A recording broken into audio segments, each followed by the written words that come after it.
Yes, now. So it's my great pleasure to introduce my friend, Dario Zamboni. Dario is a full professor at the Faculty of Medicine of Ribeirão Preto, University of São Paulo. He obtained his bachelor's degree in biology science from University of Brasilia in 1997, followed by a PhD in microbiology and immunology from the Federal University of São Paulo in 2003. His academic journey includes a postdoctoral fellowship at Yale University and a sabbatical period at the University of Berkeley in 2018, both in the United States.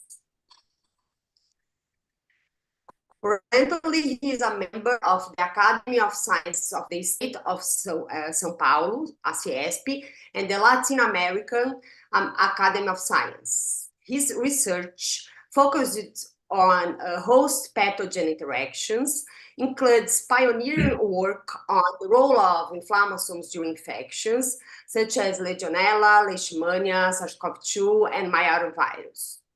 His commitment to nurturing the next generation of scientists is evident through the numerous awards garnered by his students, including 5 CAPES Thesis Awards. Thank you, Zamba, for accepting our invitation to participate in our course here. Thank you, Karina. Now you can start. All right. Thank you, Karina, for the nice introduction. Thank you, Gustavo and Ricardo, for the invitation as well. It's a big pleasure to deliver this talk, this class about inflammasomes and pyroptosis. So if you think about inflammasomes, as the name say, it's something that promotes inflammation, and pyroptosis is a form of cell death that can be related to inflammation, right? So that's the way that the cell collapses, promoting inflammation. So instead of like going for a more canonical class that explains how this process works, I decided to give like a more like a chronological perspective of how these pathways were described. So a little bit of the review of the literature of over the last 25 years that this field has exploded with many beautiful publications and work by many different groups. So if you think, okay. So if you think about inflammation, that's a long time described process. Annulus Celsus was a Roman that lived between the 30 BC and 40 after that, 45 after death. So he was a man that described the main signs of inflammation in the patients, in the tissues. So which means redness, warmth, swelling, and pain, right? So these are the 5 major signs of inflammation. Later on, there was described as a loss of function, which is another sign. But Annulus Celsus was smart enough to describe this 4 main signs of inflammation, and this was discovered many years ago, and the first century. So there was after that there was like many years, about 2,000 years. Then we finally discovered that this critical molecule called IL-1, which was the first cytokine to be described, was important to drive the inflammation. So IL-1 was a cytokine produced by macrophage. So they are like the first one to be described. And then IL-2 was a cytokine from lymphocytes. So there was the second one, and so on. But then I just want to call the attention that it was many years after they described the signs of inflammation that we finally figure out what is the main molecule that drives this process. And a few years later, there was identification of a caspase 1, which was described as ICE, which stands for interleukin-1 converting enzyme. So there was a protease that would convert the pro-IL-1 beta into mature and active IL-1 beta. And so ICE, and which was later renamed into caspase 1, was described in 1989 and then cloned in 1982. And then we finally figure out how IL-1 beta was activated. But still, there was a gap in this information. Who was responsible for activation of caspase 1?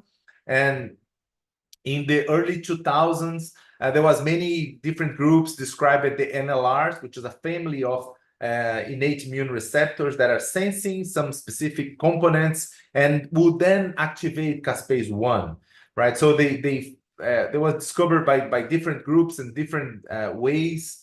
Some of them studying molecules that has a CAR domain. So caspase 1 has a CAR domain. So they speculate that CAR domain would interact with other CAR domains and then therefore lead to activation of caspase 1. So these would be the activators of caspase 1. Other groups describe it by studying bacterial pathogens, resistance to the pathogens. So in the early 2000s was a rich years for the discovery of the node-like receptors, family members that, and then this puzzle were more like complete. And I want to call the attention in this slide that this is the inflammasome, right? So it's molecular platforms that triggers activation of caspase 1, which is some topic that we're gonna cover in this class. And I want to call the attention here that we figure out this process by upside down. So we started looking to the organisms, to the humans, and then we went to the organs where the IL-1 is acting, and then finally going to the cells and how caspase 1 cleaves IL-1 beta inside of the cells, and then we go through molecular mechanisms that the NLRs are activated, and then how they activate caspase 1, and this is the state of the area now. We are finding how the molecular mechanisms operates to regulate these complexes and how these complexes promotes this inflammatory process. So if you think about the cell and the host, the humans, what's the reason for inducing inflammation? So inflammation, as you know, is a detrimental process. It could be very detrimental, that all this loss of functions, redness, pain. So it's kind of an energetic, high cost process. So it should be a strong reason to induce inflammation when the host promotes these processes. And then like the answer is always nothing makes sense in the biology except in the light of evolution, which is the famous sentence by Theodosius Dobzhansky, which was a Russian geneticist, which was like supporting the Darwin theories of evolution. And then like, of course, if the host is triggering inflammation can be good, can be bad. It should be a reason. And the reason is like it's selective pressure shaped by evolutionary process. So, and if you think about why we trigger inflammation, is because there are pathogens. So as soon as the first cell was alive, there was like some kind of other cells invading and parasitizing the cells, and this up to today we are like all the time facing pathogens, and then inflammation is a host response against pathogens. And some of you are gonna say we can discuss this later. Not gonna go deep in this theme now, but what about sterile inflammation? Yeah, we can discuss this. I think sterile inflammation, it's kind of like a mimics an inflammatory process, infectious process, and then the host respond. And this is actually good. There is pain, there is all this energetic cost, but then the tissue comes back to the homeostasis. So it's kind of good, but this is more like a complex discussion we can have later. But let's stay now with the inflammation as a response against pathogens, against infections. So to understand then inflammation, to understand this node-like receptors, this inflammatory process, these inflammasomes, we need to have like a good pathogen model, right? So we cannot just use LPS because it's not going to mimic exactly how the cell responds to infections. And then the model we studied a long time in the lab. I did study this bacteria since my PhD, and it's Legionella pneumophila. So it's a gram-negative bacteria, facultative intracellular. So this is the bacteria here. We can make mutants. We can express luciferase. We can count colonies that infect the lungs of humans, and there's a clinical relevance. It causes Legionnaire's disease, which is a pneumonia in mouse, in humans. It could be lethal. And one thing I really like about using Legionella as a model to understand the host response and the immune system is that the bacteria has evolutionary selected by infecting amoeba in freshwater environments. So the bacteria pretty much infects amoeba and lyses amoeba, infects another amoeba, and replicates in the cells.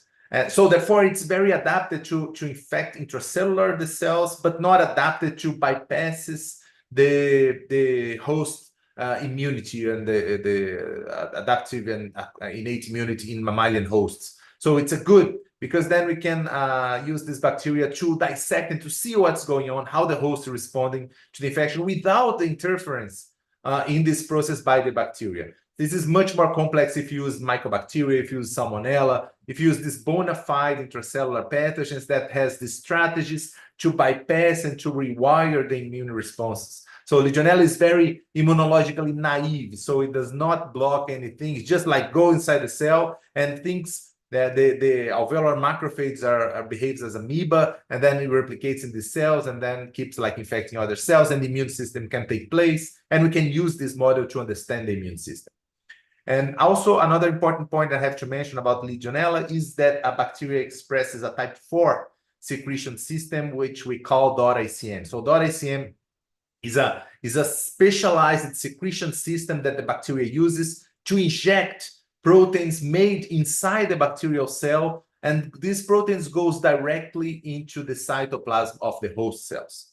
So this is a Nature Microbiology paper by Craig Roy and Yu Liu, showing the structure, the cryo-EM structure of the type 4 secretion system of Legionella pneumophila. You can see the two membranes of the bacteria, and crossing the cytoplasm, there is this type 4 secretion system. So this is a side view of this region, and this is the top view of this region. So this is the type 4 secretion system. And why this is important?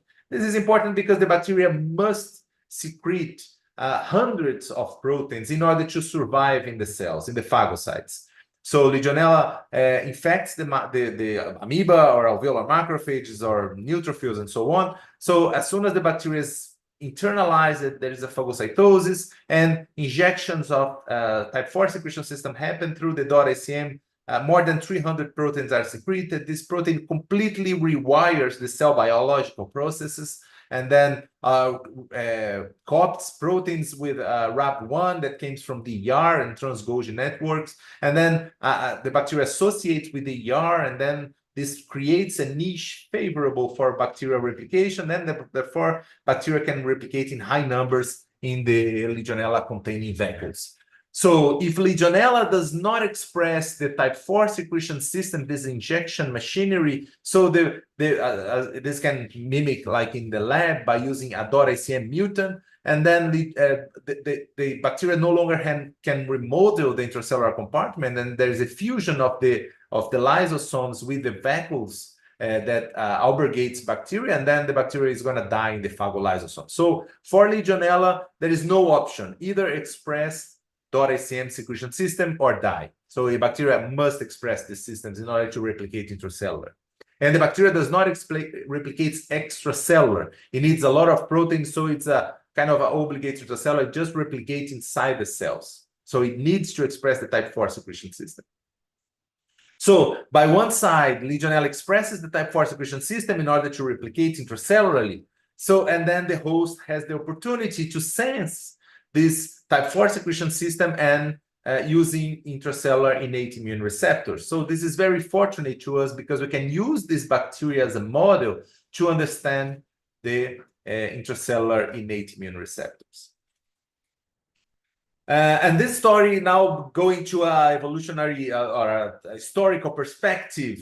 This story I'm going to tell you today began like many years ago, back to the 80s, when a group in Japan demonstrated that they tested many mouse inbred strains of mouse, and they found that this specific strain of mouse called AJ was susceptible to Legionella pneumophila replication in macrophages. So if you get macrophages from Black 6, BALB/c, DBA, and so forth, 129, all the mouse strain, the lab mouse strain that you use in a daily use, they are all restrictive to Legionella pneumophila. The macrophages kill the bacteria. But when they infected the AJs are susceptible to intracellular replication of Legionella pneumophila. And this was the first observation that leads to all this discovery of these intracellular receptors. And I like to put this in a perspective because everything starts with an interesting observation, no matter the impact factor of the journal. But the point is like good science stands, and then we can find beautiful things by papers that are not super high impact or super fancy journals, right? So this is one nice example. I was publishing Infection and Immunity in 1988 that this phenotype happens. After this publication, this phenotype got attention of geneticists such as Bill Dietrich and Philippe Gross. Bill Dietrich was in Harvard at the time, and Philippe Gross in McGill in Canada. And then they got interested in this phenotype, and then they started to do crossings of mouse, generating F2s and by positional cloning. They determined that the resistant gene, the gene that drives resistance against Legionella replication in macrophage, was mapped into a region in the chromosome called LGN1, which was mapped in the chromosome 13. This was published in 1980-95. And early in the 2000s, they mapped this region. They narrow a little bit more the region, and they found that in the locus LGN1, there was like expression of several genes called NAPE, which stands for neuronal apoptosis inhibitory protein. So it was a kind of proteins that inhibits apoptosis. That was the name for the stands for NAPE5. So each group like name it different. So one of them named it BIRC1, the other NAPE, but these are all the same gene. And then in 2003, they showed that this the resistant genes was NAPE5. So in this LGN1 region, there was one specific gene that was like making the difference between promoting resistance of replication of Legionella in the macrophages. In AJ, there was a defective phenotype, and the AJ was like susceptible to bacterial replication. So there was the scenario in the early 2000s, and then the big question was like, how does NAPE5 work? So how does this protein controls Legionella replication in macrophages? So at that time, there was like this is a figure back in the 2002 review from the Gabriel Nunes lab, just showing the information known so far about the node-like receptors. So as you can see in this figure, the node-like receptors, they have this node, which stands for nucleotide binding and oligomerization domain. So it's a domain which this proteins has that oligomerize upon binding of an ATP in the P-loop domain of this protein. So it's like kind of domains that binds ATP and then they oligomerize. So this is why they are called NOD, which is nucleotide binding and oligomerization domain. So many of these proteins, they have like a leucine-rich repeat domain in one amino terminal region of the, the carboxy terminal region of the protein, and different members of this family has different N-terminal domain in the protein. For instance, node 1 has a CAR domain, node 2 CAR domains. IPAF, which was later named to NLRC4, has a CAR domain as well. But NAPE has this 3-BIR domain, which stands for baculovirus inhibitory repeat. So it's domains from virus that inhibits cell death, apoptosis. And other members of the node-like receptor family has a purine domain. So I'm going to come back to this information later on, but just to make a point, this is the information we knew at that time. So, and then like the first thing to do was infect the macrophages from Black 6 and AJ with Legionella pneumophila, quantify bacterial replication, and reproduce the phenotype published in 1988 by the Japanese groups. So, and then it was pretty clear that the Black 6 was restricting Legionella replication. AJ was susceptible to Legionella replication. And the first thing I did when I started this working in this project back into the 2002 was like look to the cells at the microscope. So this is an advice that I give to the students. Always look to your cells in the microscopes instead of going for fancy techniques such as single cell and so on and so forth. Everybody was trying to do microarray, which was the top last generation technique at that time. And I said, let's look to the cells at the microscope. And there was an advice by my PhD advisor, Michel Rabinovich, which is a fantastic person. So, and then looking to the cells at the microscope, we can see that the permissive macrophages were super healthy and beautiful, whereas the restrictive macrophages were dying. So you can see here that the cells are completely not good shape, kind of like cell death is going on. And then I said, well, this should be caspases. It should be some related to cell death, something related to cell death. So what I did was then like buy inhibitors of caspases. And as you may know, there is like many inhibitors of caspases, and they are like small peptides that covalently bind to the active sites of the caspases. You see DVED, it's an inhibitor of caspase 3 and 7, WEXD, it's an inhibitor of, and so on and so forth. So you can buy these different inhibitors of caspases. My initial idea was that the NAPE was inhibiting caspase 3 and cell death by apoptosis. But when I buy the inhibitor of the caspase 3, I didn't really saw a difference. And when I inhibit caspase 1, then I saw a phenotype. So in this experiment, I got macrophages from the black 6, which is the restrictive strain. So as you can see, untreated macrophages, they control bacterial replication. If you inhibit caspase 1, there is a susceptibility, so they support bacterial replication. And when I inhibit all the caspases by ZVED, then they replicate even better. So was suggesting that there was caspase, in fact, was controlling the resistant phenotype. And then to make a long story short, we expressed a NAPE with many caspases, and we found that NAPE, in fact, inhibits caspase 1 or interfere with caspase 1 activation. And then this is just the original observations that I did when I infected AJ, which is the susceptible strains, and Black 6, which is the resistant strain, with Legionella pneumophila and stained active caspase 1. You can see that the susceptible strain, very few activation of caspase 1, and resistant strain, a lot of active caspase 1, suggesting that the functional NAPE was driving activation of caspase 1. So then we can zoom in part of this image, and we could see the bacteria replicating in this macrophages. And soon after bacterial replication, you see formation of activation of caspase 1, as shown by green.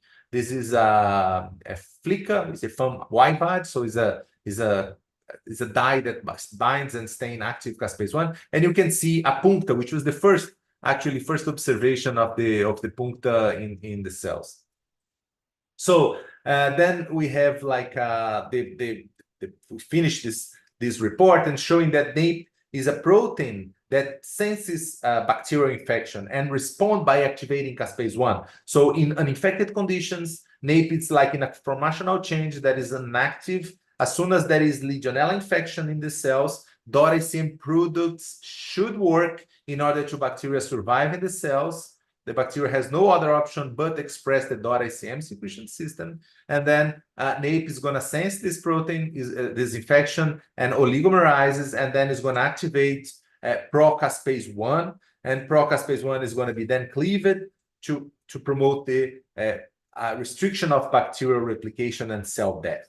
So this was the slide. This is exactly the slide I did in 2006 when we finished this work, suggesting that the NAPE was in fact the sensor of infection that would lead to activation of caspase 1. So NAPE was one of the proteins that promotes activation of caspase 1, therefore activating the inflammasomes. We knew at that time that there was also another protein involved in this process, which is NLRC4.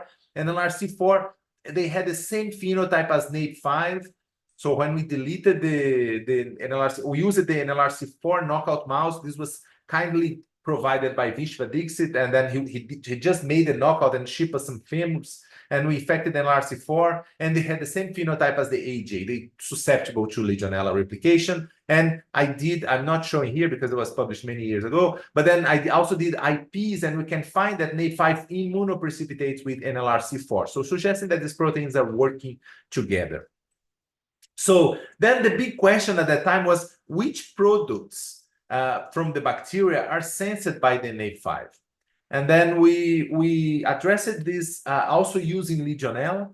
This was a collaboration with Russell Vance, which at that time, he was a postdoc in Bill Dietrich's lab at Harvard. I was a postdoc at Yale. And then we collaborated this story to show that the Legionella, to determine which Legionella product would lead to activation of NAP5. And then we designed an experiment, and then we transfected Legionella with a transposon, so a random insertion transposon, so it would hit all the genes of the genome of the bacteria, and we placed this bacteria in the canamycin agar plates, so we could recover mutants that has some gene deleted by the transposon, and then we make pools of these mutants and use these pools to infect the resistant macrophages. What's the rationale? So if this pathway is leading to resistance and to killing of the bacteria, if we hit the gene responsible for activating NLRC4 and NAP5, then we will have bacteria that would replicate in the resistant macrophages. And then we cultivated macrophages infected with the mutants. And after 6 days, we just got the bacteria that were replicating in the macrophages. And we used the transposon to sequence the insertion point, the transposon inserted in the genome of the bacteria. So we got 29 mutants and we sequenced all of them. And then we found that from these 26, 25 hit the FLA gene. FLA is a gene that codes for flagellin. So it's a molecule that the bacteria uses to assemble the flagellum and then swim. So it's very important for Legionella to live in aquatic environment. So it needs the flagellum, it needs locomotion to find amoeba. So Legionella has to express the flagellin in order to survive in freshwater environments. But in the host, flagellin is very bad for in the mammalian host. Flagellin is very bad for Legionella because it triggers the NAP5. So then we can just like summarize everything I said so far by showing that Black 6 and ASC, which is ASC is a small protein that was part of the NAP of the NLRP3 inflammasome, and I'm going to get back to this point later on. But then ASC was not required for this pathway, but NAP5, NLRC4, and caspase-1 were more susceptible to Legionella replication, suggesting that this pathway would depend on the .scm, depend on the bacterial products, NAP and NLRC4, caspase-1, which leads to resistance to bacterial replication. When we use the flying mutants, they bypasses all this NAP5 and NLRC4 mediated growth restriction, and then bacteria replicates, flying mutants replicates in all the macrophage tests because they bypass the pathway. So flagellin is upstream in this pathway. It leads to activation of this inflammasome, which activates caspase-1. So there was the formal demonstration that flagellin will be involved in the activation of this new inflammasome that was composed by NAP5 and NLRC4. And just to make a point here, it's interesting to think that that we have also toll-like receptors dedicated to recognition of these components. As you know, we have toll-like receptor 5, which senses flagellin. But then toll-like receptor 5 cannot tell the host if it is a pathogenic bacteria or not. Many bacteria has flagellin, environmental bacteria has flagellin. They have toll-like receptor 5, but then they not produce responses strong enough to induce inflammation. They just like mediates the transcriptional regulation of certain genes. But then if the bacteria is a pathogenic one, such as Legionella, it goes inside the cells and then secretes flagellin through the type 4 secretion system. Then the host assemble this inflammasome composed by NAP5 and NLRC4, and then this leads to activation of caspase-1. So this is the inflammasome one. So what is very easy to define the inflammasome is like molecular, an aggregate of proteins that oligomerizes in the cells in response to damage or to infection, and then they activate caspase-1. And this leads to inflammation and resistance to bacterial replication in many cases. So just to make a parallel here, Legionella uses the host uses this inflammasome to sense gram-negative or gram-positive flagellated bacteria. And this is not specific for Legionella, right? So this sense is Salmonella, Pseudomonas, you name it, just like a gram-negative or gram-positive bacteria that has flagellin, and it goes inside the cells, and if the flagellin is in the cytoplasm, then it triggers inflammation. So it's a highly expensive response for the host. So inflammation is not cheap, so it's kind of like a bazooka, so it's like a super strong responses, but must be triggered in order to fight these pathogenic microbes. If you think about, if you compare, and then this caspase-1 activation leads to pyroptosis, which is this inflammatory form of cell death. So, and then if you think about the pyroptosis, there's a nice parallel to apoptosis. So if you think the apoptosome is initiated by a PAF1 and leads to initiator caspase procaspase 9, which then is going to activate caspase 3 and promotes apoptosis. So it's kind of like a PAF is a protein structurally similar to the NLRs. So, but instead of sensing microbial components such as flagellin, they senses cytochrome C, which is not a microbial component, but is a component present in the mitochondria, which is evolutionary ancient prokaryote, right? So you still have the same very conserved pathway in that the Legionella secreting molecules leads to inflammation, but then mitochondria secreting molecules such as cytochrome C will lead to apoptosis. So it's kind of like there's a parallel between the pyroptosis and apoptosis, with certain difference mainly in the what they sense and the caspases they trigger. So, and then the story is a bit more complete now. I just showed this story that ends in 2006, but then after that, it was shown that flagellin activates NLRC4, right? So it was NAPE and NLRC4. It was still open, the question of whether flagellin triggers NAPE, NLRC4, or both, right? So it was not clear at that time. And a beautiful work by Russell Vance, published in 2008, confirmed that they generated the NAPE5 knockout mouse, and they found that the NAPE is the flagellin sensor, but not NLRC4. So the protein that senses flagellin, the bacterial flagellin, is in fact NAPE5, and they use NLRC4 in order to activate the inflammasome. And work by our group showed that NAPE and RC4 also trigger caspase-1 independent responses, inducing caspase 8 activation and then caspase 7 activation. They was not showing this data, but it was more recent publication showing that this other, if you don't have caspase 1, the host turns on other caspases such as caspase 8 and caspase 7 in order to restrict bacterial replication, and they do a very good job. Similar to caspase 1, caspase 7 do a very good job in restricting bacterial replication in the host. Further on, a group of Denise Monac and Isabella Raoult showed that the human NAPE recognizes flagellin. So humans has one single NAPE gene, which senses needle protein and also flagellin. And then they generated the delta 1,6 NAPE deficient mouse. So that was the continuation of this story. And then, like more recent, it was published by Russell Vance and Ivan Nogales, even in Berkeley, University of California at Berkeley, the cryo-EM structure of the NAPE5 and NLRC4 inflammasome. So it's such a very good sensation to see that everything you described many years ago by biochemistry and immunology and infection and tissue culture, and it was confirmed by cryo-EM, and so we have a structure of how this complex operates, and then you can see that this is the proposed mechanism of the NAPE5 activation. As you can see, this is the LLR domain of NAPE. This is the NOD domain of NAPE. This is the BIR domain of NAPE. And if you have flagellin in the system, there is a conformational change in the molecule, as I showed you before. And this is in purple, you can see the flagellin, bacterial flagellin. So it opens the NAPE gene, and then NAPE can activate the NLRC4.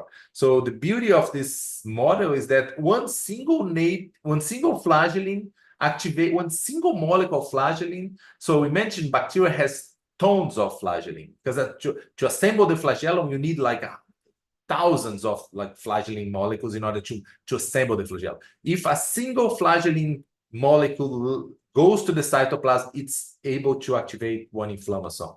So you can see NAPE senses this flagellin, conformational change, and then activates NLRC4. So, and then there is this beautiful complex composed by one NAPE5 and 10 NLRC4, so assembling this 11-fold disc that activates caspase 1. So this is the NAPE NLRC4 inflammasome that I show you so far, and it's sensed by flagellin, and then activates caspase 1. And also I'm going to make now a parallel to other inflammasomes. You guys probably have heard about the NLRP3 inflammasome, which is by far the most studied so far. It's assembled by the NLRP3.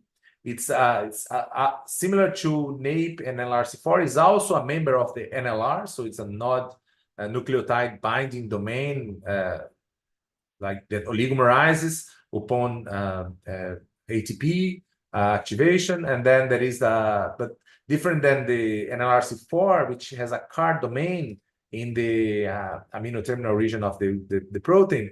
The NLRP3 has a purine domain. The purine domain cannot activate caspase 1 directly, so it needs like an adapter protein, which is ASC. So ASC is that small protein composed by a purine and a CAR domain, and through purine-purine interaction and CAR-CAR interaction, ASC then oligomerizes and promotes caspase 1 activation. So as a consequence, you also have activation of caspase 1 when you have the activation of this other inflammasome. Another very important inflammasome is the M2 inflammasome. M2 is a helicase, is not an NLR member, but is a helicase that senses double-stranded DNA. So if you have double-stranded DNA in the cytoplasm, there is something wrong. The double-stranded DNA is not supposed to be free in the cytoplasm. It's either in the nuclei, or the cell is being infected by a virus or a bacteria or a fungi, parasite, or the nuclear membrane is disrupted, and then chromosomal DNA is in the cytoplasm, which is also something wrong, right? So if the double-stranded DNA is in the cytoplasm, then M2 senses this DNA, and via purine-purine interaction, similar to NLRP3, uses also the ASC in order to activate caspase 1, and via purine-purine CAR-CAR interaction. And as a result, you also have activation of caspase 1. So in response to all these different inflammasomes, we have caspase 1 activation as a consequence. And then caspase 1 is going to promote pyroptosis and promote cell death and inflammation. So this is the bottom line. Different components, different inflammasomes. What do they sense? Sometimes they sense microbial components such as flagellin, such as needle proteins, such as rod proteins, in case of the NAPE. Sometimes they sense genetic material such as double-stranded DNA, or sometimes they sense damage. And LRP3 is the most broad inflammasome. It is activated by many different stimulus. So if you have membrane damage, if you have lysosomal rupture, if you have disturbance in the mitochondria, then you have activation of an LRP3. So a flux of potassium is important for this process to happen, but then you have activation of NLRP3 and caspase 1. So the question is why there is such a huge variety of the inflammasomes to sense all this process. And my response is that we need such a variety because we can respond to pathogens that are very common, that have common molecules such as DNA or flagellin or rod proteins. And then we have like we're weaponized by a pathway that can promote inflammation, right? And this is germline encoded. It doesn't need adaptive immunity, T cells, no VDJ recombination is required for this process to happen. We all were born with these receptors ready to sense infections. But what if like it's a pathogen that was never seen before, such as SARS-CoV-2? SARS-CoV-2 does not have flagellin, does not have a double-stranded DNA. How can we sense these pathogens? So for those pathogens, we have like inflammasomes that senses cell damage. So if the virus is going to replicate in the cell, then it's going to disturb the cell homeostasis, and NLRP3 is going to be activated. So we can respond to pathogens that we never saw before, and they're not common.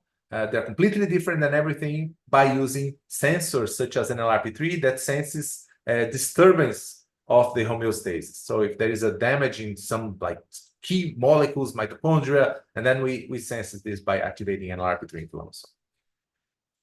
So this is just to make the point, this is also the beauty of the NLRP3 inflammasome. As I showed you before, an NAP NLRC4 activates in response to flagellin or to needle proteins. But NLRP3 inflammasome assemble this beautiful tenfold inflammasome that activates, it's activated when there is a cell damage, and then oligomerizes and then promotes activation of ASC, of caspase-1 via ASC. Remember, the ASC has a purine and a CAR domain. It bridges the purine domain of the NLRP3 with the CAR domain of the caspase-1, promoting caspase-1 activation. So this may be a little bit of details, but this is just show how beautiful is this biology. And NLRP3 inflammasome is not completely in monomeric form in steady state cells. So as soon as the cells has NLRP3, they assemble in cages. So 10 molecules of NLRP3 assemble these cages, and the cage keeps closed. So, and then they assemble this way. So this is the LLR domain. The purine domain is closed inside the cage.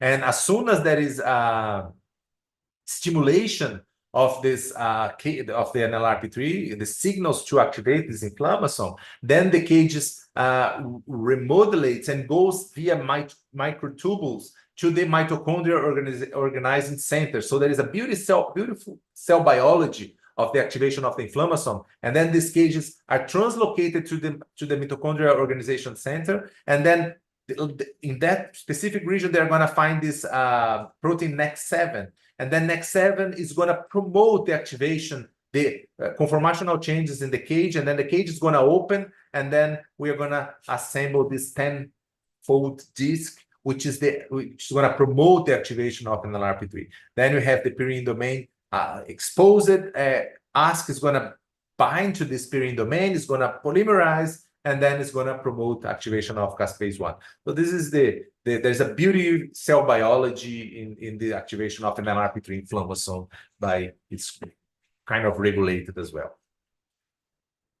And so this is an overview of what we discussed so far. So many inflammasomes are ready to sense pathogens, viral, bacteria, fungi, protozoan, parasites, and so on. And then gram-negative bacteria, pathogenic ones, they express a type 4 secretion system or type C secretion system, or they lysis the vacuole. This promotes signs to release components of these microbes in the cytoplasm. Type 3 secretion system component binds to mouse NAP1 and human NAP.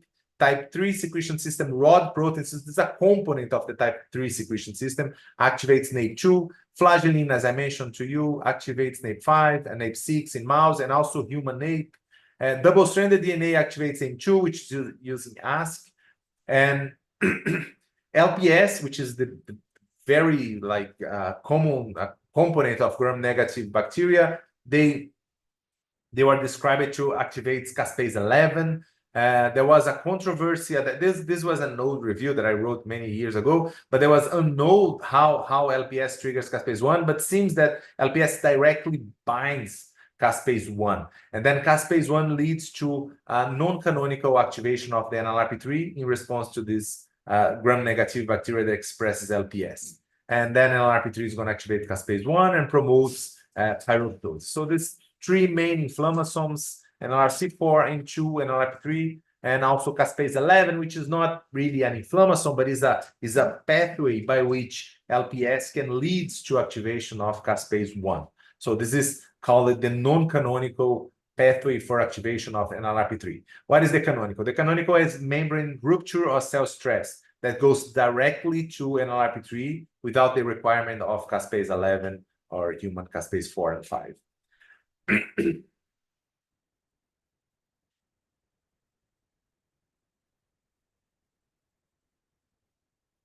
Now I'm going to reach a quick question, which I think it's good to discuss because it's not completely closed. So it's still like hypothesis in my opinion. How does pyroptosis control bacterial replication? Of course, if the cells collapse, then bacteria cannot no longer replicate in that cell. So this is a mechanisms of growth restriction itself. But also, it was shown that the cells that die by pyroptosis, the infected cells, they as soon as the macrophage goes to cell death via pyroptosis, they forms this the pores, and then there is a membrane rupture and the cells collapse. And then this is going to be fragmented, and then the neutrophils is going to phagocyte this bacteria in dead corpuses of the cells. So this is the hypothesis to explain why pyroptosis is effective to restrict bacterial replication. Because you confine the bacteria in dead cells, that inside the dead cells, the bacteria no longer can control the biology of the cells, and then the neutrophils can phagocyte that corpses by efferocytosis. And I know you guys are going to have a class by Alexandra about efferocytosis, but then this is going to be important to controlling bacterial replication. In my opinion, there is more in this process than simply phagocytosis of dead cells containing bacteria, but this is a matter of future discussion. So, and then this, of course, apoptosis also triggers apoptotic bodies that's going to be phagocyted, but then pyroptosis will be very important to restrict bacterial replication by inducing the formation of PITs, which stands for pore-induced traps. So it's kind of traps of the dead cells, which are induced by the bacteria when the inflammasome gets activated and the cell undergo pyroptosis.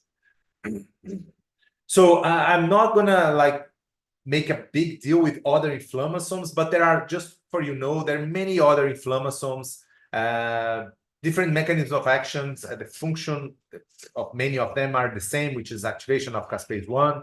So I mentioned NLRP3, I mentioned NLRC4, and I mentioned N2, but there is also a purine inflammasome, which is activated by bacterial proteins or toxins that mediates and modulates Host TPases. So this is a very common target of the pathogens, because to rewire the cells, they modulate these GTPases, and then we have a protein dedicated to sense disturbance in this GTPase, which is the purine inflammasome.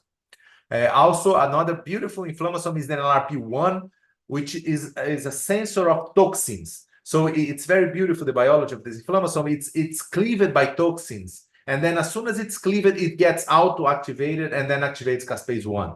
So there is beautiful work by Russell Vance. So if you're interested, just check the beautiful biology of activation of NLRP1 inflammasome. It's different. So there is a FIND. So the FIND domain that can get degraded, and then the FIND card gets activated, and this composes the NLRP1 inflammasome.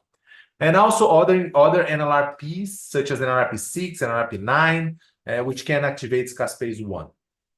And as I mentioned, caspase 11 in mouse and caspase 4 and 5 in humans, they senses LPS and activates caspase 1 via the non-canonical pathway of the NLRP3 inflammasome activation. So, and for sure, there are many more inflammasomes to be activated. And how they work? How do they work? As soon as they are activated, they assemble, and then they oligomerizes, and then this component that triggers this inflammasome, they promotes the conformational changes in the receptor, and now the receptor releases the purine domain, and the purine domain is going to bind to the purine domain of ASC, and then ASC is going to bind to the purine domain, the card domain of ASC is going to bind to the card domain of caspase 1, and then this is going to promote caspase 1 activation. Caspase 1 activation, as I mentioned in the beginning of the first slide of this talk, is going to cleave is ice, right? It's going to cleave the pro-IL-1 beta. It's going to produce the active IL-1 beta, which is going to go and be secreted from the cells, promoting the inflammation. So this is the inflammasome activation, promoting pyroptosis, promoting inflammation.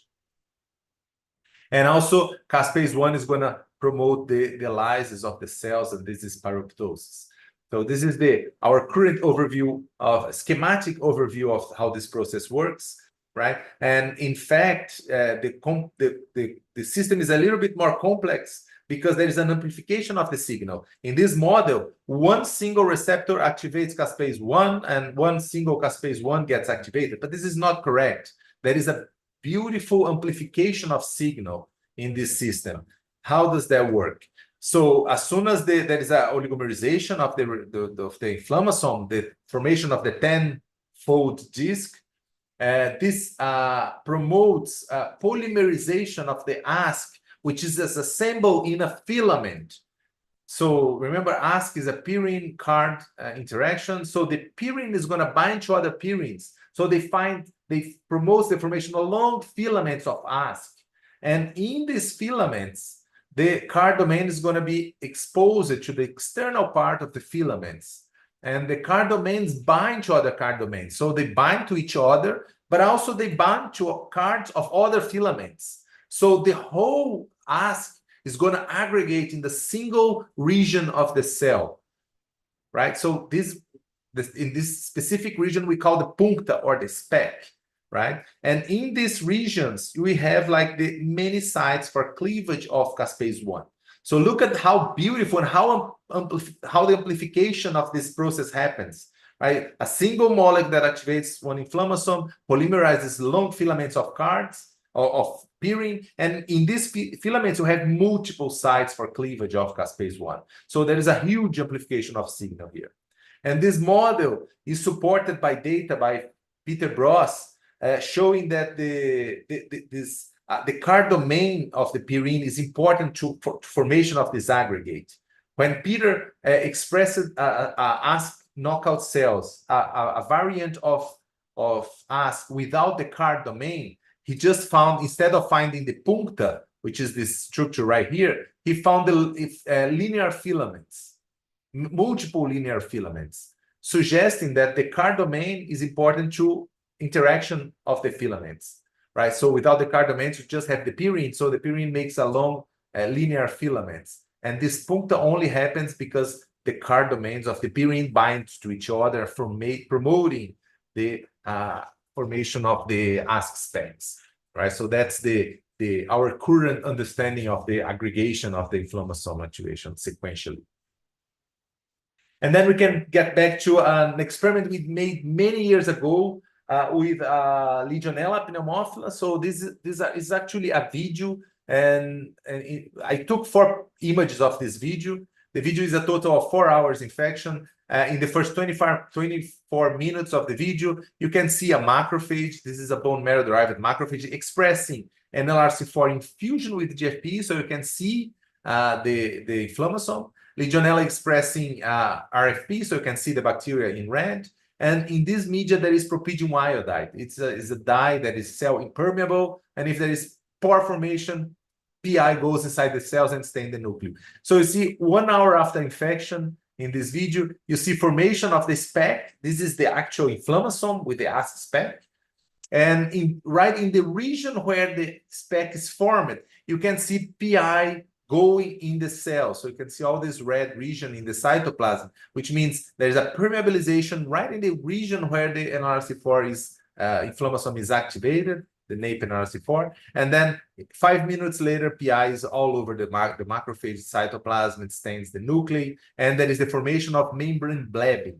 You can see the cell swelling and formation of blabbing. And then the cells collapse, nothing else happens here. And then this is going to be very important for restriction of Legionella replication. This is the inflammasome and NAPE5 and NRC4 response that leads to pyroptosis. So the point is that now I'm going to discuss a little bit with you, how is this cell swelling and lysis occurring, right? So active caspase 1, this is actually a picture from a review published in 2009 by Brad Coxon, which was the guy that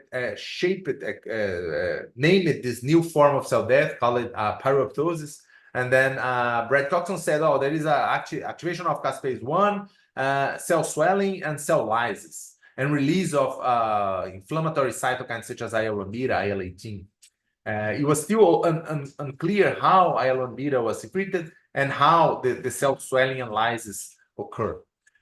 And this to make a, so the question is how active caspase 1 promotes the pore formation, right? So that's which allows the swelling and allows the influx of clopidogrel iodide, and it allows cell death by pyroptosis. So and then there was like two beautiful papers published in 2015 by two different groups, Feng Shao in China and Vishwa Dixit in Genentech in San Francisco. So they show that caspase 11 and caspase 1, they cleave this kind of very unknown at that time molecule, gasdermin D. So gasdermin D was important to promote pyroptosis. So they did screenings and they found that gasdermin D was very important to induce in the process of pyroptosis. And after these two papers, these are like two pillars in the pyroptosis, demonstrating that gasdermin D is important for pyroptosis. And the next year, in 2016, there was like a boom of papers showing that gasdermin D is the pore itself. So that's a molecule that is produced as a enzyme in active form. It's cleaved by caspase 1, it's cleaved by caspase 11, and then the N-terminal domain of gasdermin D is going to insert a pore in the membrane, and then it's going to assemble the pore formation and then promote pyroptosis. So this is the proposed mechanisms of gasdermin D mediated pyroptosis. There is an oligomerization of the protein, and through the pore made by gasdermin D, there is a secretion of mature IL-1 beta. The pore is the size perfectly fine to allow the flux of gasdermin D, and then there is an influx of water, and that's cell swelling and membrane rupture, and then pyroptosis. Soon after this demonstration, there was like beautiful work by Hao Wu in Harvard. She's a fantastic cryo-EM structural biology, and then she showed that the gasdermin D, many gasdermins are A, B, D.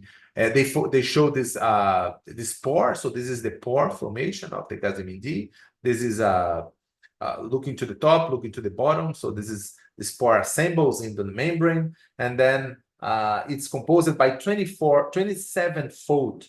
So this is the full-length gasdermin D. Remember, there is like two regions of this protein: the N-terminal domain, which is auto-inhibited by the C-terminal domain. And what a caspase do is they cleave right here between the C-terminal and the N-terminal. And the N-terminal, as soon as it's cleaved, it goes on conformational change, and they make an analogy of a finger with with a hand, with four fingers, which are four beta helices, which inserts in the membrane, and there is an alpha helix right here, which is the thumb of the finger that are like controls the insertion of this beta helix, beta sheets in the membranes. So then you see the formation of the pore, which allows exactly the size of IL-1 to be released. So this is the gasdermin D, which is cleaved and promotes the pore formation, and it's very important for pyroptosis. And now I'm gonna move to another part of the talk, which I think it's very important for pyroptosis, but not only for pyroptosis, but for other forms of cell death as well. Pore formation, the question is, pore formation happens, gasdermin D inserts a pore in the membrane, water influx, the cell swells, but then what happens after that? How the cell collapse? And then there was two hypotheses at that time. One is the cell collapse because the cell swells and then they bloom, they explode. The second one is like that the cells swell, but after the cell swelling, it should be a protein that promotes the rupture of the membrane in the pyroptosis. And the second hypothesis was correct, and beautiful work. So that's just to show that how the cell swells when you induce pyroptosis. So there's all this ballooning. So this is a cell that is, this is a normal cells. These are different treatments of the cells that make all this ballooning, which means like swelling, but then they don't explode alone. They need another protein in order to rupture the membrane of the dying cells by pyroptosis. And a beautiful work by Vishwa Dixit, published in 2021. They show that there is this virtually unknown protein called NINJ1, which is this small protein. There is a true transmembrane domain and alpha helix in the N-terminal domain, looking to the extracellular part of the cells. So very simple, it's small protein, and such an important job, which is rupture the membrane when the cells is going to die by pyroptosis and also by other forms of lytic cell death.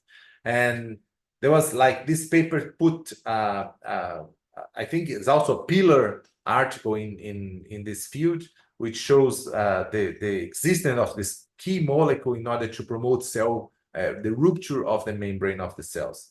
And last year or 2 years, last year actually, there was published a beautiful structural biology paper of NINJ1 explaining how NINJ1 mediates the plasma membrane rupture.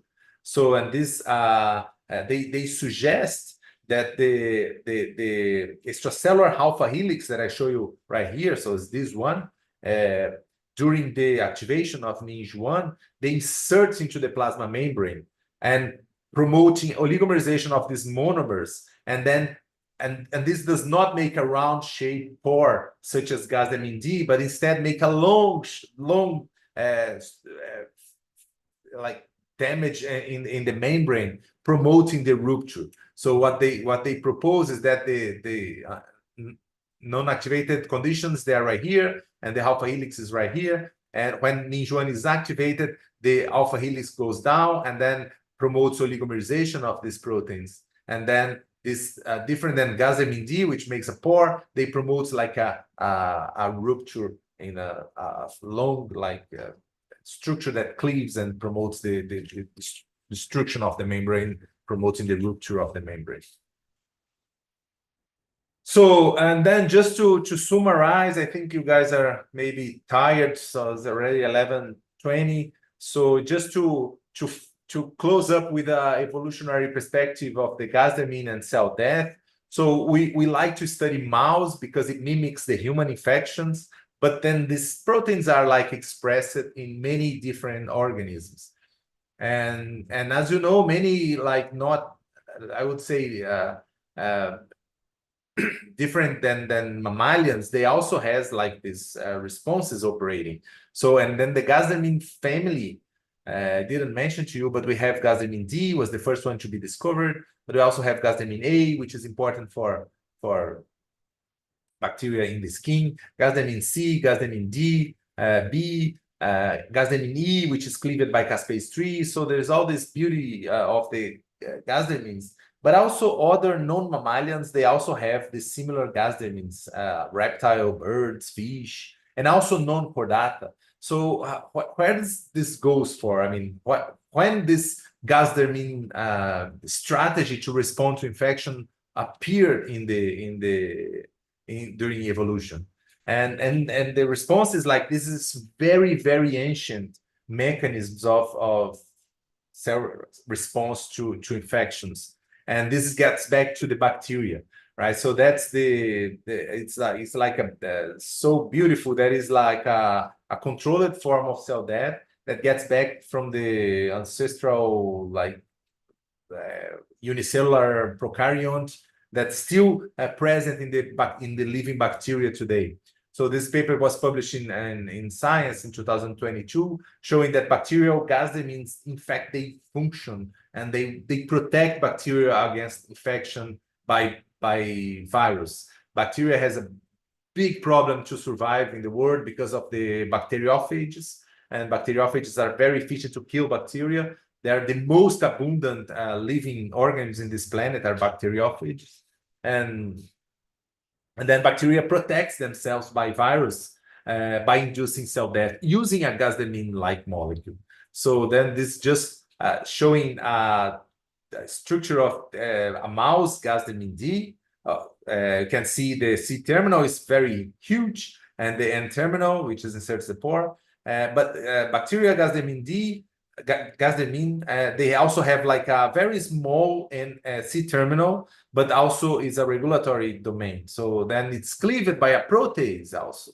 And then the protease cleaves the C-terminal of the Gasdermin and then allows activation and cell death in the bacteria.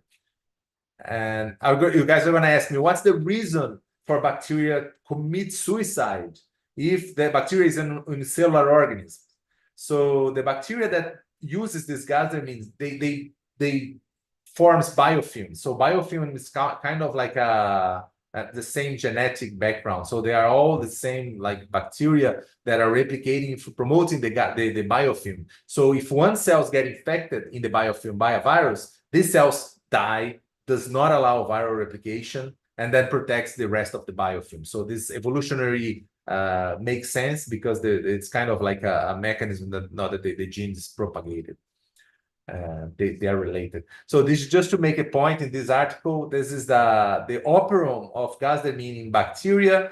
Remember that the result is a trypsin-like or a protease or a caspase-like protease which cleaves the bacterial Gasdermin. So this is the bacterial Gasdermin in different species of bacteria. This is the protease in purple, clear purple, the protease of this bacteria. And then you can see they generated this construct they put in bacteria. So this is the Gasdermin, this is the protease. And when they express it, the Gasdermin, the bacterial Gasdermin with the protease, they induces the resistance to viral infection in these three different bacteria.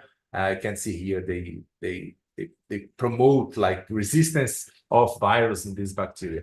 So I think it's beautiful because it's so conserved from the prokaryotes to humans.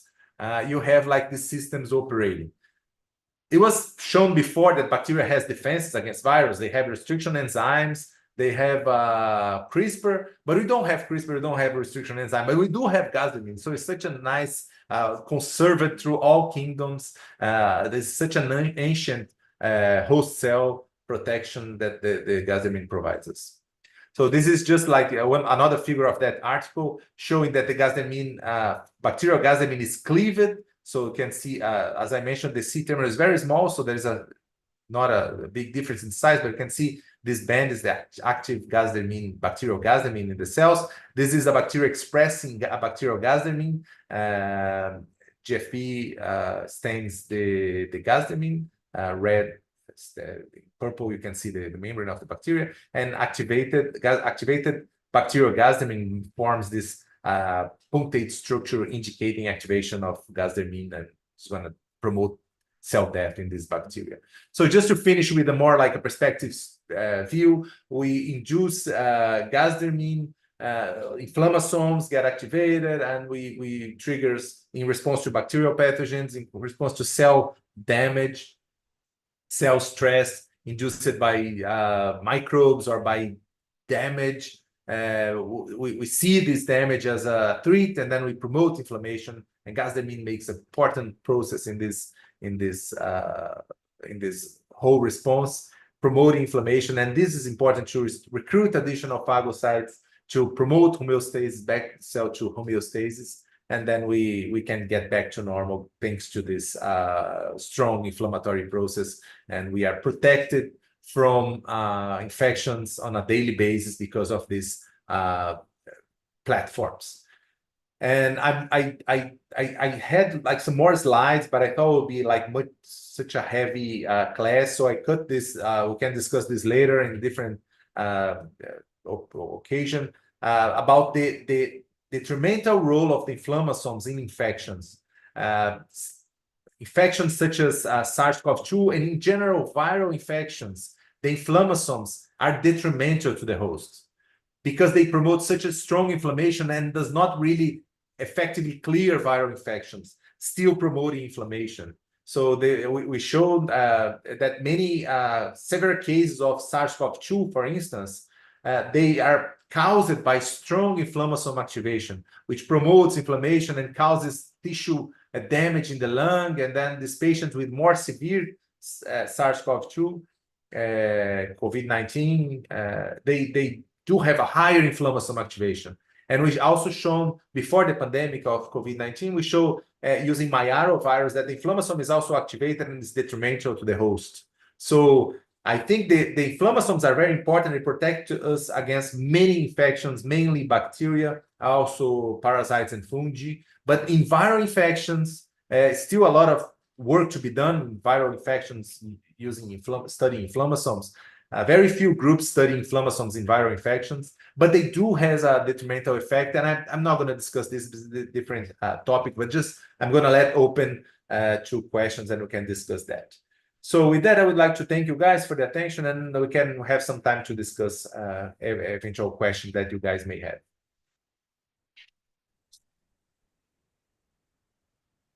Thank you, Dario. It's great, as usual. I personally have some questions, some discussions about pyroptosis and inflammasomes, but we have many questions in the chat, but I think we have time, and the students can raise the hands and ask the questions. Okay? So let's start. So raise the hands. Leticia, you can start. Hello. Hi, Dario. Great to talk. Thank you for this class. My question is, thinking that the inflammasome plays an important role in cell death through pyroptosis, could you tell us what you know about this activation or expression in tumor cells? If you know if has any control mechanisms of this tumor cells used to live, and wouldn't be interesting if you can activate the inflammasome in tumor microenvironment, because normally tumor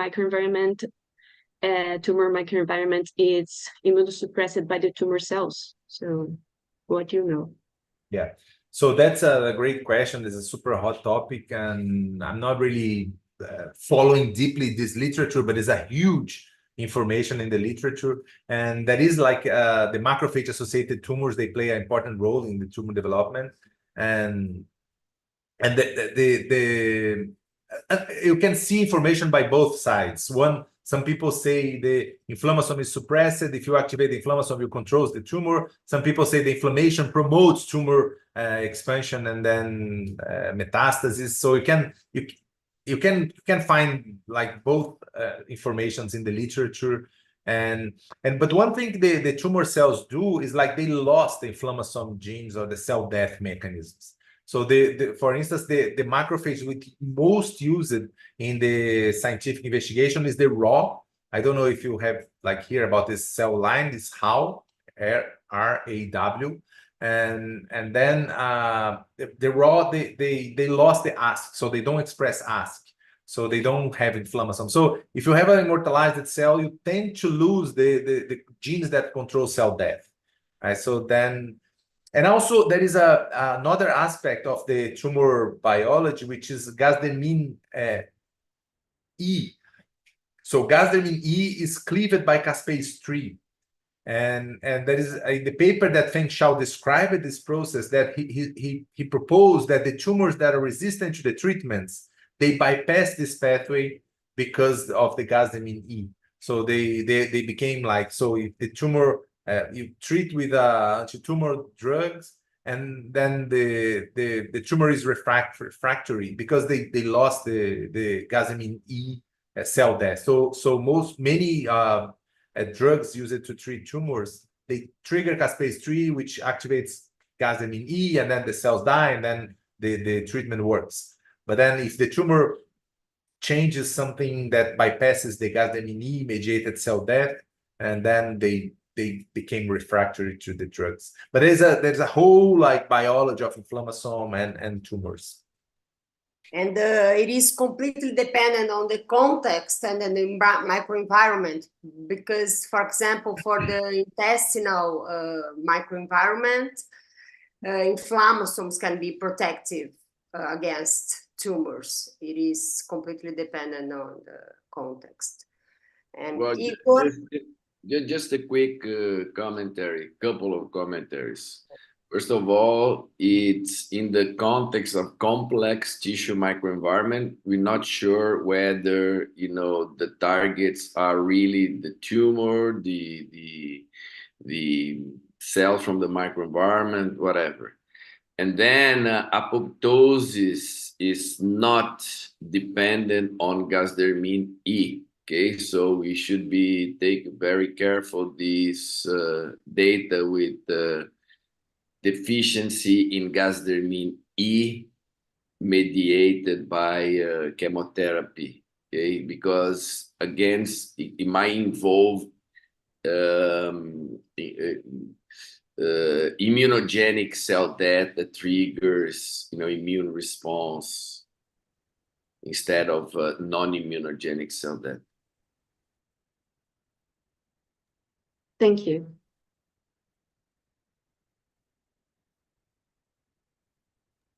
Hi, Professor Dario. Thanks for the lecture. And I have a question. In HIV infection, the biggest issue for a cure is strongly linked to the reservoirs, where the majority of the virus are not active. In this case, there is a mechanism that can be activated in a controlled way as a form of treatment that, even with the silenced virus, can generate a disturbance in cellular homeostasis that can help the immune system identify these infected cells. So I don't know if I got the question correctly. So can you repeat the question? Oh, of course.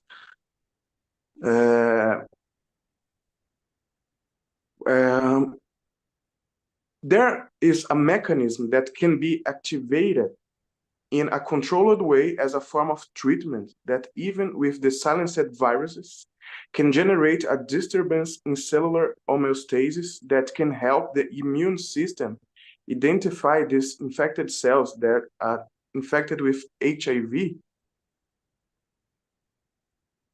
Do you understand now?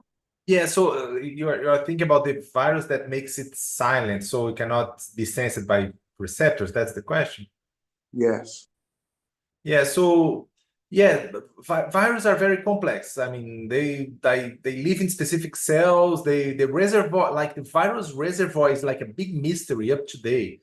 So there are many viruses we don't know where they are. But I expect that most of the virus they try to avoid the cells that like are like bona fide killers of the virus. So most of the information we know in the inflammasome activation comes from macrophages, and as you mentioned, HIV, they goes into these cells. They can also infect macrophages, but there's a variety of the virus and strategies that they use to bypass this pathway. Either they silence or they integrate in the genome, so the host no longer senses them. And also in terms of the inflammasome, there is inflammasome being activated in other cells as well, not only in macrophages and DCs and neutrophils and so on, but also in epithelial cells, endothelial cells, and then this is all working. And we should definitely understand better where the viruses are and how the inflammasome is activated in the cells that they are living, and in order to try to get a better picture of this process. I don't know if I answer your question, but be happy to discuss more if you have more questions or more comments. Okay, that's it. Thank you, Professor.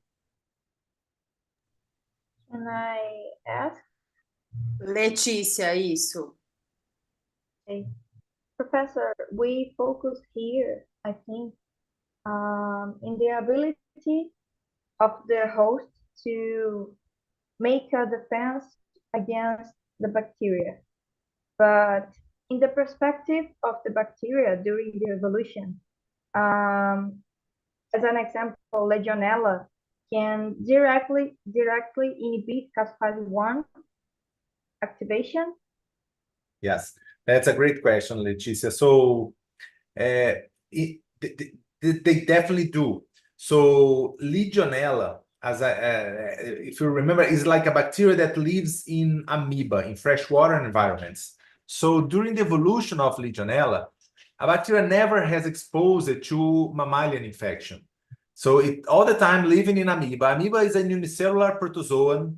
So there is no node receptor, no inflammasome, no gasdermin. Or maybe there is a gasdermin, I don't know. But then it's inside the amoeba, and then Legionella never evolved a strategy to bypass the inflammasome. So this is why I think Legionella is a great model to understand this. If you go for Salmonella, just make a parallel. It's another gram-negative bacteria, intracellular, adapted to infect mammalians. So Salmonella lives in mammalians, in birds and reptiles and so on, which they have these responses. So Salmonella shuts down the expression of the flagellum in order to prevent activation of these inflammasomes. And Shigella, they are another bacteria. They express a protein that cleaves specifically and activates these responses. So they are all very adapted to subvert these functions. And then this is the bacterial perspective. So if you study a bacteria or a pathogen, a Trypanosoma cruzi, a Leishmania, which are bona fide pathogens that lives in macrophage, infect macrophage, then they definitely may have some strategy to subvert this process. This is why I like to study Legionella, because it's a very naive, that never encounter in the evolutionary story of the bacteria a mammalian host. If Legionella encounter a mammalian host, either kills the host and then the bacteria kills together with the host because it's not going to get transmitted, it's a dead end for bacteria. Human infection is a dead end for Legionella, so it's not part of the evolution of bacteria. And if you think about from the bacteria perspective, bypassing this inflammasome is good, because it can replicate better and make more sense. And then you're going to say, well, why we're not all dead? Because if the bacteria is bypassing this, how we manage this? And we do have like strategies to turn alternative pathways. And the question it always comes in these cell death meetings: why so many ways to die?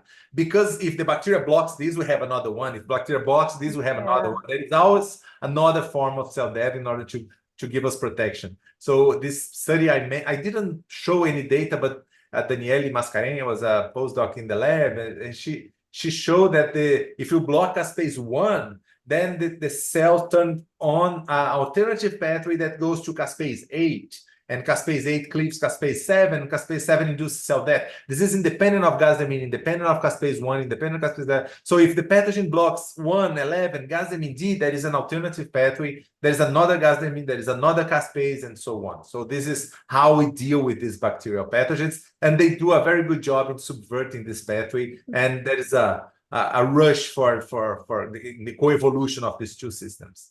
Yeah, perfect. Thanks, Professor. Dario?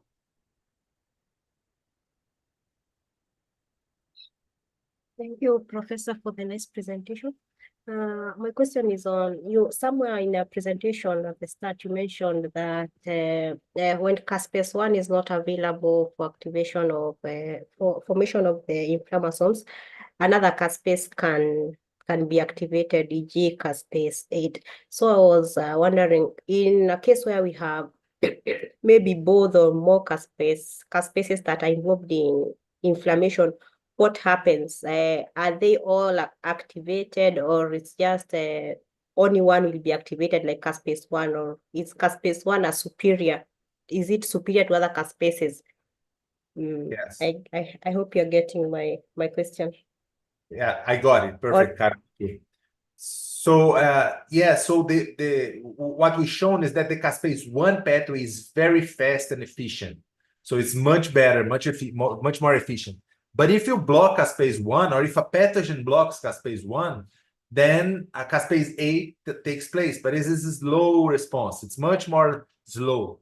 So it gives the bacteria some time to replicate, but also provides resistance later on. So usually we have like this first and more pronounced pathway. If this is blocked, then there is an alternative one, right? So that's and this is the same as necroptosis, so it happens in other pathways as well. So when we deleted caspase 8 in mouse, the mouse was lethal, and then when we deleted caspase 8 and RIP3, then the mouse no longer is lethal. It can live because you block the two pathways, right? So if you block one, then there is a RIP3 kinase which is gonna induce cell death, right? So the same happens with pyroptosis. So if the pathogen blocks one, there is another one, usually more slow.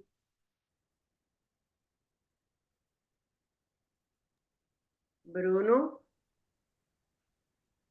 So can you hear me?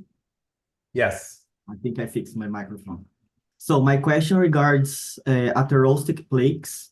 I'd like to know if when macrophage phagocytes oxidized LDL or cholesterol crystal, if this triggers the inflammasome and the inflammasome response in the atherostic, the progression of the atherostic plaque. Yeah, so that's a good question also, Bruno. So in many situations that have like rheumatic diseases, we have like a generation of plates or crystals that like the macrophage try to phagocyte. And as soon as they try to phagocyte, they damage the membranes of the vacuoles, right? So this happens with crystal with uric acid. You can think about the LDL and atherosclerosis. You can think about gout with uric acid crystals. You can think about asbestos with crystals that like are formed during the process. So usually the scheme is the same. So crystals are formed. The macrophage try to phagocyte them. These crystals damage the membrane of the vacuoles and lyses them. And then the macrophage senses this as a threat. So they say, well, it should be a bacteria that is promoting this damage. So I should fight back and then promote inflammation.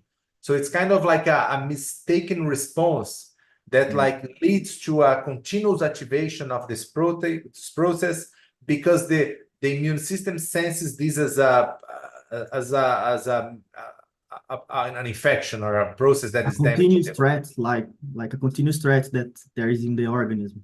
Right. So that is like beautiful work by some classical images of a macrophage phagocyting a uric acid crystal made by York Chop, was the guy that actually discovered the inflammasomes first. And then I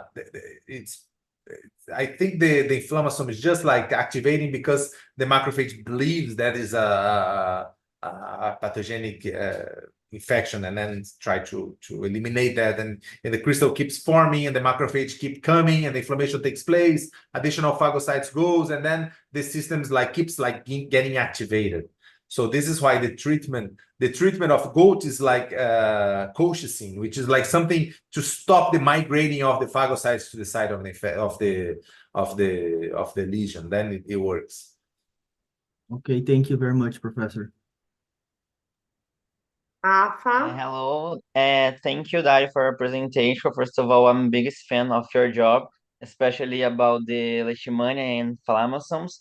And my question is more general because it's so much common to see reviews or papers of inflammasomes separating the activation pathways to which one. Do you think that in the coming years we will have more articles relating the activation of two or more inflammasomes together? Because, for example, in the bacterial infection, we have the recognition of the flagellin for the NAP5, but we also have mechanic damage in the cytoplasm. And the NLRP3, we will activate it too. So you have is important the papers relation the activation of two or more inflammasomes. Yeah. So thank you for your comment, Rafael. I'm happy to hear that you like our leishmania work with inflammasomes. So I think it's a great question. So there was like the early report showing that all the inflammasomes get together. If you get like M2 and RC4 and NLRP3 activated in the same cells, they're all together. And this makes sense because as soon as the ASC spec is formed, the filament of the ASC from one inflammasome is going to assemble the link to the filament of the ASC for the another inflammasome. Let's say one M2 nucleates the filament of ASC. One NLRP3 nucleates at the same time. So they're going to be together in the cell because they're going to bind to each other because of the card-card interactions. But I mean, I think that's an accidental process. So it's not something that like it requires the inflammasome gets together in order to operate. It's just because it's like biochemistry, right? Inside the cell. So you have filaments of ASC, they bind to each other. So if one has a IM2 in the bottom, the other one is an RP3, they're going to be together. So you're going to make immunofluorescence, you're going to find both proteins co-localized. But doesn't mean that the NLRP3 is going to link or make a direct contact with IM2 or with an RC4 in order to polymerize the filament of the ASC. The only two nodes, as far as I know, the only two nodes that binds each other to activate is NAPE and an RC4. They do form like a complex and then they activate together the inflammasome. All the other, I think, is an artifact of the in vitro infections with the high doses of pathogens or ligands and so on. Then you activate everything at the same time, and then you see a huge aggregate with all the inflammasomes in that specific cell. If you put like a lower dose of ligand or pathogen or whatever you are using to activate the inflammasome, then you're probably going to activate first one inflammasome, the cell collapse and does not have the time to activate the second one, right? So that's my view. But if you put like a strong ligand, such as Salmonella, this was originally demonstrated with Salmonella. So Salmonella is such a bazooka to activate the inflammasomes that they activate N2 and NLRP4 and NLRP3 at the same time. They're going to be in the cell. So that's my view of this activation. But we do have some papers that I think was published in 2017, which we show that one inflammasome, like one pathway, such as IM2, can get activated and make a pore. And this pore is going to allow a flux of potassium and then activates an NLRP3. So we call it the M2 mediated non-canonical activation of an NLRP3. Similar to caspase 11. So caspase 11 senses LPS, cleaves gasdermin D punches a pore, the pore allows the flux of potassium, and then this is going to activate an NLRP3. So that's the non-canonical activation of the NLRP3 via caspase 11. And we show that the same happens with an IM2. So M2 triggers activation, forms the pore, punches the pore, allows potassium efflux, and then potassium efflux. So I think it could have a sequential activation of the inflammasomes. But if you put such a strong signal at the same time, everything gets activated and everything is going to get together in the spec or in the puncta. So for me, this is not really physiologically what's happening in vivo, right? So we're doing COVID research now with inflammasomes, and we see an NLRP3 and an M2 inflammasome. We never saw them together in the autopsy of patients with that died due to COVID-19. So we never saw them together, either one or the other inflammasome. The same with leishmania. I never saw two inflammasomes together in leishmania because it's not a strong signal, a strong activator such as Salmonella. Does that make sense? Thank you so much. I don't know if I agree with your point of view. Of course, it's hard to find in the literature the two inflammasomes together, but you can see the ASC puncta formation, one ASC puncta formation in the majority of cases, but in other, for example, in Toxoplasma gondii infection, we can see many ASC punctus formation, but we don't know if there are how can I say, many different inflammasomes. Each ASC is being related to one or another inflammasomes, but we know that you gave a good example, SARS-CoV-2 activates NLRP3 and IM2, and I don't know if IM2 is or if NLRP3 is being activated only after IM2 induced pore formation. So we don't know. Both inflammasomes are involved in the pathology in response to SARS-CoV-2, and in other cases, such as Salmonella and other infections, we can see a dual role for many inflammasomes. And for me, it's not so strange to imagine that these inflammasomes can be activated in the same cell. I don't know. I really don't know, but I am not so restricted with this point of. I totally agree with you, Ka, but I think in order to have all the inflammasomes activated together, physiologically, this is very unlikely. Not all. But if you have a bug that has double strand DNA and how can I say mitochondria inducing ROS formation, you can activate. Oh, and this has been demonstrated. Both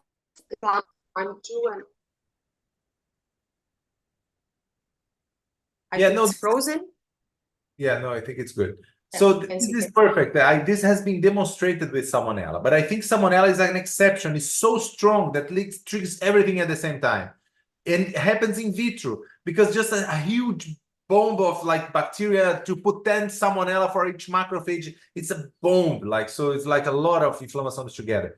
But then if you have like a more like physiologically relevant model or Salmonella in vivo or SARS-CoV-2 in patients or Leishmania, one gets activated and then the other one may get activated if they're not like.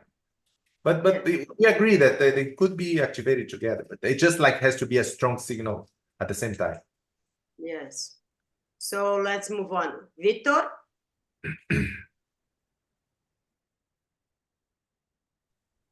Hi, great talk, Professor. I have two questions. The first, can the IL-1 beta be secreted without the pore formation by glycerin D? And the second, if there is a point of no return to pyroptosis, then after the inflammasome, it's activated in macrophages. Yeah, so that's two great questions. So the first one, I think yes, that it has been demonstrated that IL-1 beta is secreted through the pore of the gasdermin. It's secreted when there is a membrane rupture, and there is a secretion, but also is secreted independent of gasdermin D. So when they found gasdermin D, I said, now it's going to solve the big question about how is IL-1 beta secreted. Not really. I mean, we understand a little bit more about this process, but not really. So that should be another transport process independent of gasdermin D. So that's the first question. The second question is the point of no return. So it's this was very surprising to me in our Leishmania studies. When infected macrophages with Leishmania, the first paper we published with Leishmania was 2013. Figure 1A, we infected macrophages with Leishmania and measure inflammasome activation over 48 hours. And we see like at 48 hours, the macrophage is alive, secreting IL-1 beta and activating caspase 1, the cells don't collapse. So for those of you who treated cells with nigericin or LPS, in 5 minutes, 10 minutes, the cells are all dead, right? So the inflammasome, when it gets activated, it's like collapse, right? So then something happens in Leishmania infected cells that the inflammasome it's activated, but not completely dead. And they stay alive for several, like maybe hours, 2 days. You can see happy macrophages around with Leishmania inside, and caspase 1 is active. So something Leishmania is doing, and then get back to the question made by Leticia, if I recall. So then how the pathogens by subvert this? I don't know. It's like beautiful biology. And Natalia Carroza is in the audience, is like right there. It's like she's a master student in the lab. She's doing the course as well, and she's actually studying this question: how Leishmania infects the macrophages, activates inflammasome, and why the macrophages don't die, right? So that's a point. So to answer your question, yes, I think there is a point of no return, but there is like some like specific pathways that can be targeted by these amazing microbes, amazing pathogens that can lead to inflammasome activation, but bypassing cell death. Okay, thank you.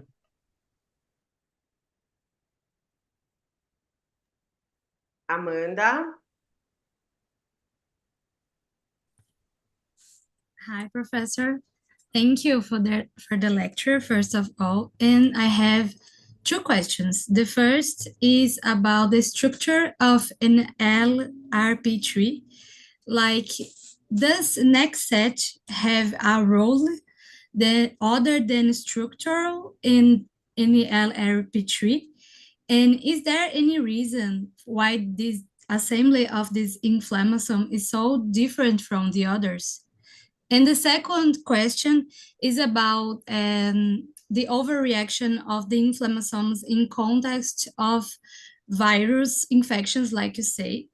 And there is some mechanisms of negative feedback that inflammasome controlling that you can cite for us, like mechanisms that can controlling this overreaction. Yeah, so there are great questions as well, Amanda. Thank you. So the first one, NEX7, right? So NEX7 was discovered, and I confess, when I read the paper, I said, oh, this is wrong. This can't be real. Why a protein in the mitotic fuse would be related to activation of an RP3 inflammasome? It doesn't make sense. The protein is all in the mitotic fuse. I mean, that's, and this is, I mean, the beauty of the biology, the way we discover. So someone discover a protein and then say, oh, this protein is related to the telomere function, but then it's there for some reason. So it turns out that the information is correct, and when there is a cage formation in the NLRP3, so when it gets activated, it traffics to microtubules to the mTOC, which is the mitochondrial organization center, where it meets NEX7, and then NEX7 is allowed for formational change, and then the whole cage gets open and the inflammasome gets activated. So it's so beautiful, right? So that's amazing how biology works. And the second question is related to the, can you remember me, Amanda? Like in the context of the virus infections, yes, in the overreaction of the inflammasomes, there is any mechanism of negative feedback? Yes, so definitely yes. Let's go for Legionella, which is easy and simple. So in Legionella, you have pyroptosis, you have cell death, restriction of bacterial replication, macrophages die, neutrophils phagocyte dead corpses containing bacteria, restriction of bacterial replication, everything gets back to the homeostasis. Beautiful story. In virus, this is not a rule, but something that we found more frequent with Maiaro, influenza, and COVID, which is something we are studying now. And inflammasome gets activated. This inflammasome does not really help to restrict the viral loads. Although it's activated, the virus is still there. And therefore, the inflammasome keeps like inflaming and not controlling viral infection. And the virus keeps replicating. So more inflammasome activation, more signs of cell damage, more inflammasomes activation. So something happens in some patients that they do not turn off the activation of the inflammasome and they die. There is such a big lung like inflammation, cytokine storms, and then this is what we found in the lethal patients of COVID-19. In some patients, I don't know exactly why, in most of the patients actually, the inflammasome gets activated, there's an inflammation, like symptoms, and then the patients restrict the viral replication, and inflammasome shuts down. So that is signs for shutting down these inflammasomes in these viral infections. And this happens remember, most of the patients with COVID-19 are either asymptomatic or mild symptoms. So in these cases, we are controlling fine. So the question is why some patients does not turn off this and keeps like inflaming, and they go to intubated and then ICU and then they die. I don't know. So that's something important to understand, either to treat these viral infections, because like clearly promoting inflammasome activation in that patients is not helping at all. It's just like promoting more disease, right? And this, it is not specific for virus, but it happens in some bacteria like tuberculosis. All this cavitation, destruction of tissues by tuberculosis, it's kind of inflammation. CD8, IL-1 beta promoting expansion of CD8 T cells, which is going to damage the tissue by promoting damage. So same may happen in certain cases of leishmaniasis. In the cases in patients with active leishmaniasis, tissue destruction, and the inflammasome is not helping the host to restrict the leishmania infection. They are damaging the tissue. They are promoting pathology. So in some patients, the inflammasome, I'm sure, are protecting the hosts. So if you go to endemic area, most of the people are exposed to the parasites, and they never get sick. They control them. I'm sure the inflammasome is doing a good job, a protective job in that patients. But in some patients, they have such an active disease, and then CD8 is destructing the tissue. So it's this is the important thing in the infectious disease is that like it all depends on the patients, the parasite genetics and the parasite load. So if you have like too many inflammasome activation, it's not helping the host, it's worsening everything. If you have maybe just less pathogen, you have like more protective role, and then everything shuts down and gets back to the normal. That's it. So thank you again, Dario. It was great. And thank you for the students also as well, because great discussions. And thank you. All right. Very nice. Just in time. So it's perfect. Yes. So thank you, very nice. Thank you, very nice. Very nice. So just remind you guys that tomorrow we start at 9 a.m. with Elvira Saraiva's presentation on netosis, and then from 1 to 3 p.m. Eduardo Pinheiro Amaral will talk about pyroptosis. Okay, please make sure to leave your cameras open, right?